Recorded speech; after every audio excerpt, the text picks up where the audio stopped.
Update Alexa Ilacad and KD Estrada. Bagamat wala pang bagong update ang Kidelex sa kanilang IG. Pero sa IG story ni Alexa kung saan ay nagpapasalamat sa nalikom nila na panalunan second place doon sa passion project. Kaya naman nagpapasalamat Kaya naman sobrang pasasalamat ni Alexa sa lahat ng bumuboto. Last night, ayon dito sa kanya, my heart is so happy this Christmas because of you. Thank you so much to all the fans who voted for our charities last night during the Star Magical Christmas 2023. I know that you have been blessings not just to me but also to Pawn Shop Project. Thank you so much also Kuya Sharon. Will forever and appreciate you. So, ayan po pasasalamat ni Alexa sa Star Magic Philippines at The Bingo Plus at Direct Lauren for making this possible.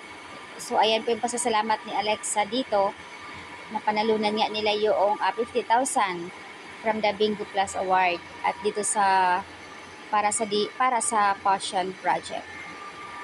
Samantala, wala pang update ang Kidelex. Hindi pa rin nawawala sa mga fans nila ang tanong kung bakit nga ay hindi sila nakasama doon sa Star Magical Christmas. Pero ayon nga po sa mga admin nila na gusto lang talaga nila magkakaroon ng quality time.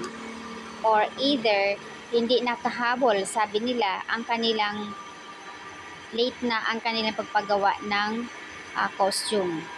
Dahil last year, kung matatandaan po ay panalo nga sila sa Best in Costume dahil kakaiba, iconic, kakaiba yung kanilang costume gawa ng Puto Bumbong style.